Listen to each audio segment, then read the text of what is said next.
Turid Sayer, together with her teenage sons, Magne and Lauritz, returned to the Norwegian city of Edda after many years of absence. At the entrance to the city, their car gets stuck behind an old man in an electric wheelchair who is trying to turn right. Magne gets out of the car to help, and the old man's wife approaches him. Looking into the guy's eyes, she smiles with satisfaction. He's a good boy, and then she touches his forehead. Magne's iris changes color for a moment, and then the guy feels something unusual in the perception of the world. He returns to the car and, trying to close the window, breaks off the window lifter handle. Stunned, Magne turns the thing in his hands and suddenly says that it's going to rain. Mother and brother laugh, there is not a cloud in the sky, and immediately the car is showered with a heavy rain. They continue on their way and get to their grandmother's old house. Lauritz is not happy that there is a shabby-looking trailer near the house, and Magne picks up an advertisement that calls for making the air of the city cleaner. The next morning, the guys go to school. Oddly enough, the brothers are assigned to the same class. The thing is, Magne is dyslexic, which is expressed by difficulties with word recognition and insufficient abilities in reading and writing. Magne's attention is immediately drawn to a pretty blonde, Gry, but Lauritz is ahead of him, and Magne has to sit in the back of the class next to Isolde, who is not popular at school. A lesson on the Scandinavian gods begins, and Magne learns that Edda is the last Norwegian city to convert to Christianity. It was here that Ragnarok took place, during which the gods died, and the fate of the giants remained unknown. During lunch, Magne sits at Isolde's desk again and learns that she's on the side of the Greens and is fighting against the pollution of the world. She also introduces the guy to Fjord Utul as son of the owner of the Utul Industries factories, Fjord's sister Saxa, and their mother, the director of the school by the name of Ran. And then she talks about her blog on YouTube. At the end of the classes, the two leave school together, and then Isolde notices that one of the wheels in her bicycle is bent. Much to the girl's astonishment, Magne easily fixes the brake and returns the wheel to its original condition, which surprises him as well. In addition, he notices that his eyesight has begun to improve. The next day, he, Isolde, and Gry get a general assignment in sociology and begin to study democracy. Magne suggests studying the topic by using their town as an example. At this moment, he sees his mother, who has come to talk to the director. The women discuss boy's progress at school and recall the tragedy that happened many years ago when the boy's father died under mysterious circumstances. Later, the mother notices that Magne is not wearing any glasses and does not understand how this can be. But she's distracted by Vidar Utul's car. It turns out that she and Vidar have known each other for a long time. After returning home, Vidar tells his wife Ran about the meeting with the woman, while their children Fjord and Saxa discuss their appearance and whether it matches their age. Vidar gives them a task to follow Magne, who is currently engaged in repairs, and notices a rune carved on his father's tools.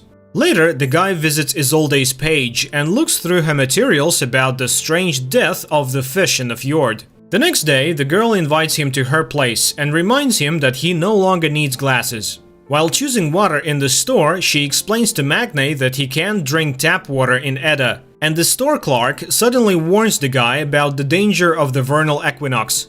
In Isolde's house, the guy finds out that the history teacher, Erich, is the girl's father. At dinner, she invites him to go with her to the mountain, as she monitors the speed at which the glacier is melting. They can go down by paragliding. The girl asks her father questions about her mother's death, but he keeps silent. Magne shares his memories of his father, and sweeping the girl's diary off the table, finds out that she has been hopelessly in love with Saxa for a long time. The next day, he tells his classmates about the upcoming hike in the mountains, while Fjord invites everyone to a party at his house. Returning home, Magne finds his mother repairing the fence, and his attention is drawn to his father's sledgehammer marked with the rune.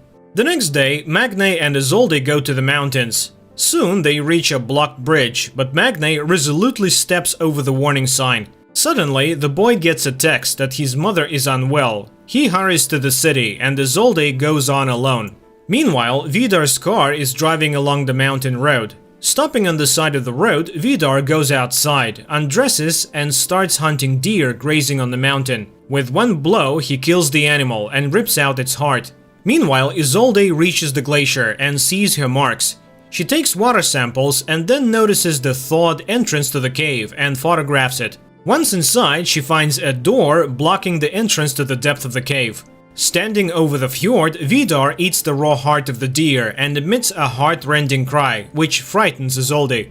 Upon reaching home, Magne discovers that his mother is absolutely fine, and angry at his brother's stupid joke, goes outside. He sees Isolde paragliding down the mountain. Suddenly, the paraglider starts drifting towards electric wires. The guy hurries to the crash site and finds the girl's lifeless body. Vidar also arrives and tries to help her, and then calls for an ambulance. But nothing can be done anymore. Returning home, Magne throws away his glasses and sees the sledgehammer.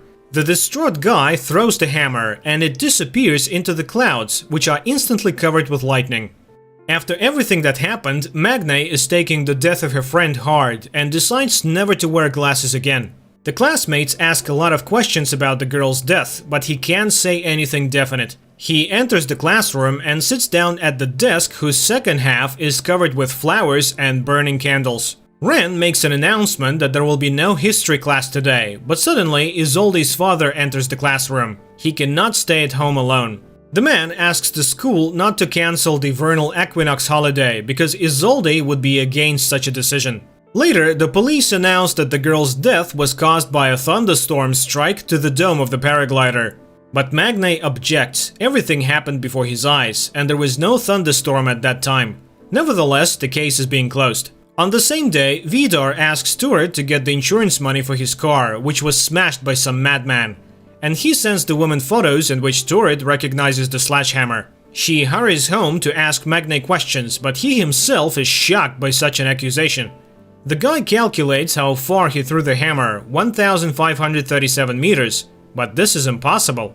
Magne buys a new sledgehammer and throws it in a deserted place late at night.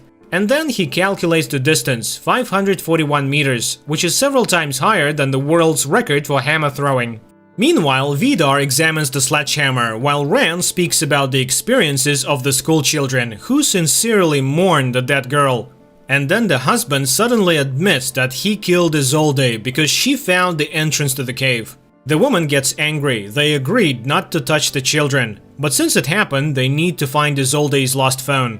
At school, Gry and Magne continue to work on the project together and listen to a warning not to blame the destruction of the planet only on the rich.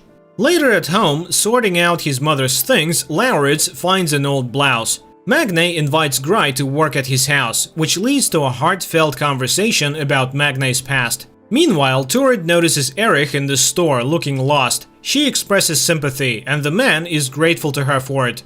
Lauritz finds Magne watching the weather forecast. Magne insists that there was no thunderstorm the day Isolde died, and then he admits that it was he who threw the sledgehammer into Vidar's car, but his brother doesn't believe it.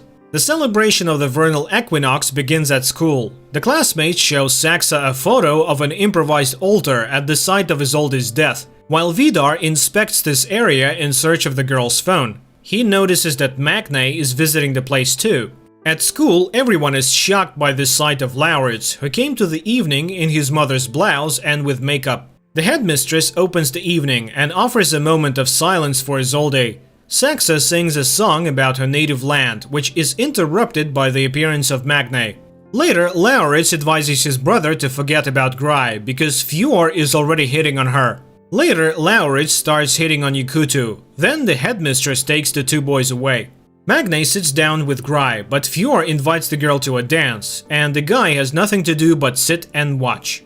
Watching them, he crushes the bottle in his hand, and it shatters into small pieces. He goes to the men's room, where he meets Oscar, whose mother is a police officer, and he blurts out that the girl died from hitting a rock.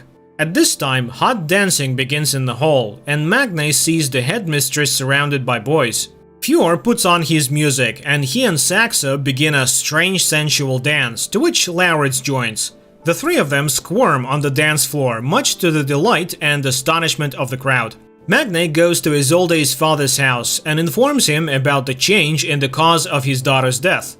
He is sure that the police are lying, but the inconsolable father asks to not disturb the peace of his dead daughter. Out of anger, Magne easily moves the multi-ton car in front of the house, which terrifies Erich. At this time, Fjord, Lauritz, and Oscar are going to the altar, and younger Utul, ridiculing people's stupid beliefs, urinates on the burning candles. Oscar manages to record this and upload everything to the internet. Fjord orders the video to be deleted, but it has already gone online. Magne is reviewing numerous notes about violations of environmental regulations by Utul Industries, which Erich shows him. And he throws away the girl's diary because she has the right to personal secrets. And at Utul's house, the owner is feeding his dog when Ran shows him a scandalous photo from the altar. The husband promises to deal with this issue. Saxa is trying to find out at least something new about Magne from Gry, who stayed overnight at their house, but she does not know anything. She goes to the bathroom and witnesses Vidar beating his son. The man is furious, people worship them too and sacrifice to them. Therefore his son insulted him with his act too. Frightened, Gry hurries to take refuge in Saxa's room. The next day, Isolde's funeral takes place and everyone goes to church, but returning home, the Sayer family finds their home trashed. The brothers go to the homeless neighbor, accusing him of stealing from their house. He admits that he has been in the apartment, but only after another man who arrived there in a big black car accompanied by a dog. The brothers realize that it is Vidar, but do not understand why he needed it. Later, Magne goes to see a therapist. He feels that everything has changed around him, but does not find an explanation for this. He talks about the robbery and accuses the police of inaction. And the therapist tells Ren about the session.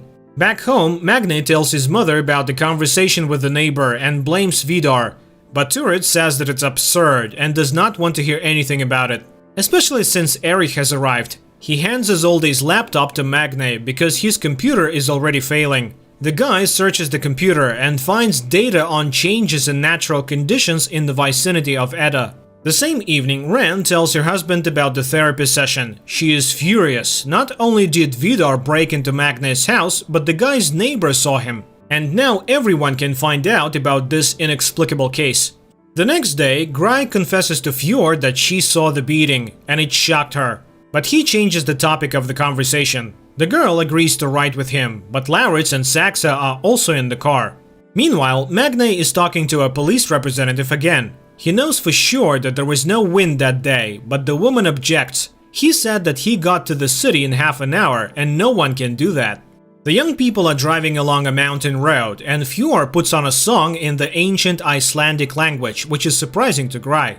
Suddenly, a bird breaks against the windshield of the car. Saxa and Fjord come out to look at it. The sister reminds them of the need to learn at least something about Magne and eats the bird. Puzzled by the officer's words, Magne goes to a deserted warehouse and starts jogging to see how fast he runs. He does a 100-meter dash in just 7 seconds.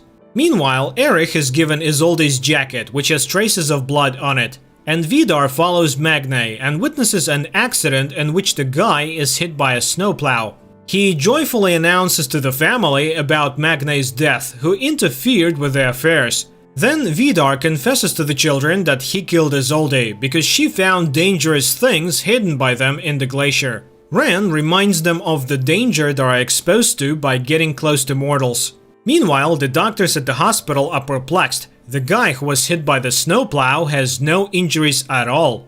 Magne goes home, and he doesn't know that at this very moment the body of his deceased neighbor, who was a witness to the robbery of their house, was being brought to the morgue.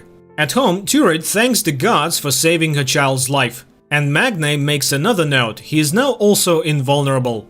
His sight and sense of smell also have improved. The next day, during the lesson, there is a skirmish when Magne blames the Utul plants for the emissions of harmful substances which caused the inhabitants of the fjord to die. Saxa resolutely defends her father. After the lesson, Magne asks the teacher to test the dried blood from Isolde's jacket. He is sure that there's someone else's blood on the clothes. At least they smell different.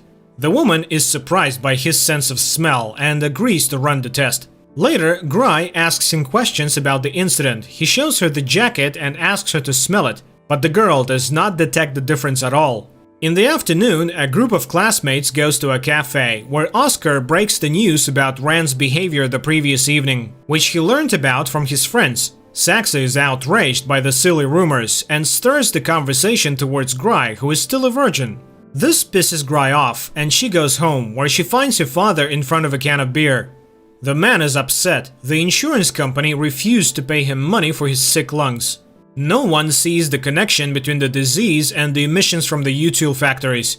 Meanwhile, Vidar is raging in his house. No mortal could have survived. Who is this guy? To which Rand promises to find out everything very soon, since in the evening the brothers will come to them for dinner. Magne and Lauritz go to the util house, unaware that they are the only guests of the evening. They are seated at a chic table and are treated to alcoholic drinks. The hosts do not skimp on the drinks. Vidar pours Magne mead, the drink of the ancient gods. Feeling intoxicated, Magne begins to behave inappropriately, and throwing an axe at the target hanging on the wall simply breaks it. And then he confides in Ren about his new strength. The woman is surprised and offers to fight with her hands. The guy promises to defeat her and holds out his hand. They begin to fight, and Magne realizes that he cannot defeat the fragile-looking woman. They fight without restraining themselves, and at some point he suddenly sees the true appearance of an ancient monster hiding behind the guise of the beauty. At this moment, the table breaks down. Jumping up from behind the wreckage, Magne sees the woman in front of him again. He goes to the bathroom, and after washing his face, looks up at the mirror and suddenly sees the face of an ancient warrior staring back at him. Coming up next, a recap of the following episodes.